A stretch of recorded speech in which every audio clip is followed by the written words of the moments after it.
Toyota very much loves to give back to the community and partner with our dealers.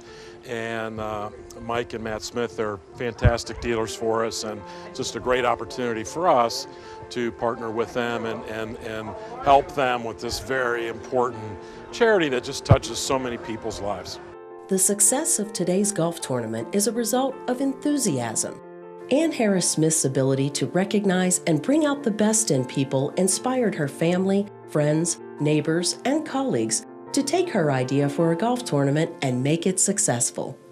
Because Ann's enthusiasm was contagious. Just saying her name brings a smile to my face. Barb DiLoretto knew Ann and taught with her at Winber Elementary School. Barb experienced Ann's enthusiasm through her students when she substituted for her one day. We went through our normal morning rituals. The announcements came on and we stood to say the Pledge of Allegiance. And shortly after that, typically we would say thank you and have a nice day.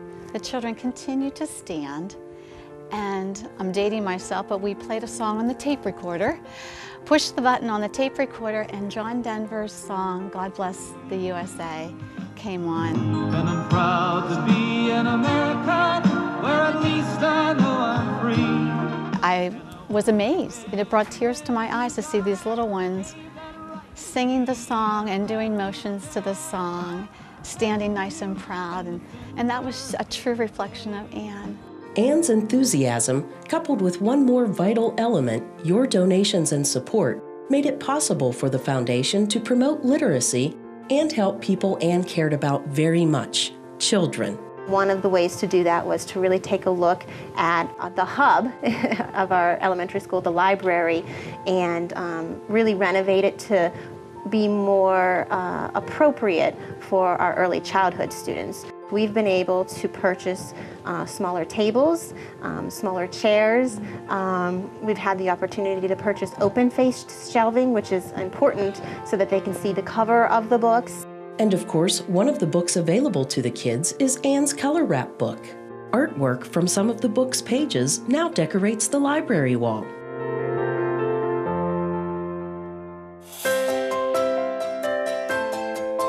The members of the Ann Harris Smith Foundation are especially delighted to help Winber Elementary because Ann taught there.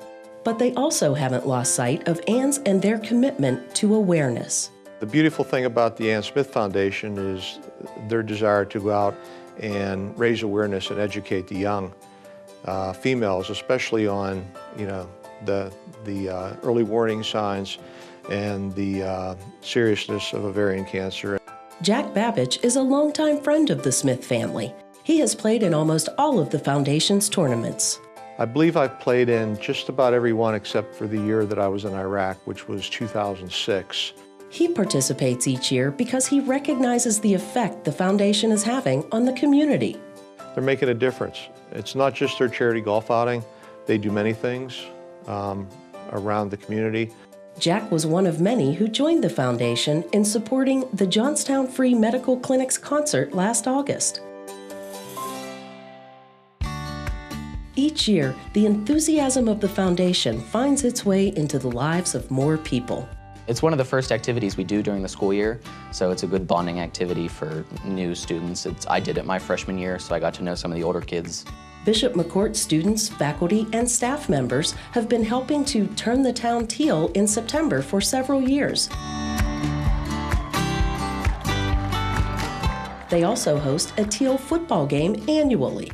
We deck the Point Stadium out in teal, and we all wear teal. We wear our teal t-shirts and teal socks. We paint our faces teal, and we stand at the gate and we give out flyers to educate people about ovarian cancer awareness. The importance of education and awareness hit home for Andrea Cisak in a way she could never imagine. She learned about the foundation's efforts in 2015 at a local wine event. How can I donate to this organization? And they're like, oh no, it's not for donation, it's for awareness only. And I was like, oh, okay. And then looked at the wine charm and then just stuck it in my bag and never thought anything of it. The wine charm contained the symptoms of ovarian cancer. Andrea, just 24 years old then, didn't think she could get ovarian cancer. She was busy starting a new career. I was having a lot of pain during that time, and I was just attributing it to oh, I'm making a 45-minute commute. I'm eating all this maybe terrible food from the cafeteria.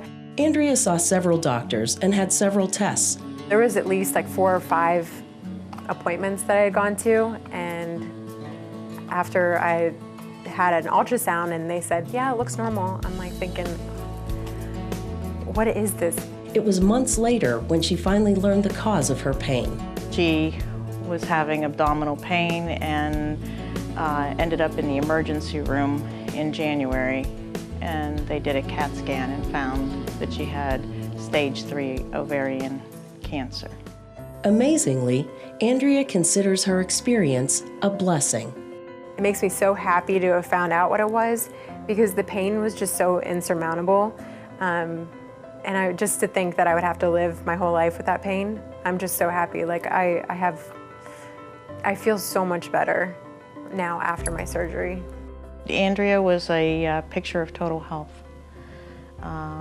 Going into this, she was eating the right foods, exercising, biking, running, yoga, picture of health. Although ovarian cancer is less prevalent in young women like Andrea, her message and her mom's is clear. It can happen to anybody, whether you're 70 or whether you're 26 like me. Be proactive, get examined. If that isn't satisfactory, get a second opinion. If that isn't satisfactory, if you're not satisfied, go on and have other testing done. While she continues treatment, Andrea is not letting cancer control her life. A joint venture between Second Chance Fundraising and the Ann Harris Smith Foundation resulted in the Ovary Achiever Color Run in May at Wimber Recreation Park. She was thrilled to participate in it, honored to benefit from it, and uplifted by the encouragement of the Smith family and others. I was just really appreciative, and Laurel Auto Group made me feel super comfortable. Mike, Matt, like his whole family were just super concerned, and there was a few women that came up to me and were like, I just beat breast cancer, like I'm just finishing up chemo, it's just been a few months, and I think, to stay strong, keep going, and that was fantastic. That was fantastic to hear a whole bunch of different stories. As more new foundation events fill the calendar, more people rise to the occasion. Matt Grohall, who is the recreation director at Wimber Park and a Wimber football coach, offered the park and some eager football players to volunteer. My football players are always willing to help out in the community whenever we can, so they needed a bunch of guys to come up and splash the color and prepare water and get everything ready, so they're glad to do it and give back to the community. Morgan, give me a thumbs up.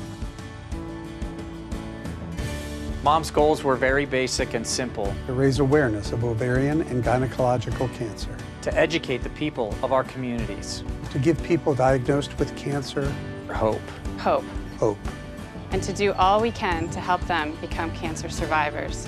And each time we hear about more people benefiting from the acts of the foundation, we know that her spirit is alive. Not only in our lives and in our hearts, but in the lives and the hearts of all of those in our community. She said that if we can help just one person, we can make a difference. And each year, more and more people are receiving help that they would not have received if not for the Ann Harris Smith Gynecological Foundation. So on behalf of the foundation, the Smith, Harris, and Morris families, and all who have benefited from your gifts, your donations, time, and efforts, today and every day since our journey began, and from the bottom of our hearts, thank you. Thank you. Thank you. Thank you. Thank you. Thank you. Thank you. Thank you. Thank you. Thank you. Thank you. Thank you. Thank you. Thank you. Thank you. Thank you. For giving us the opportunity to continually make a difference. Every day. In many people's lives.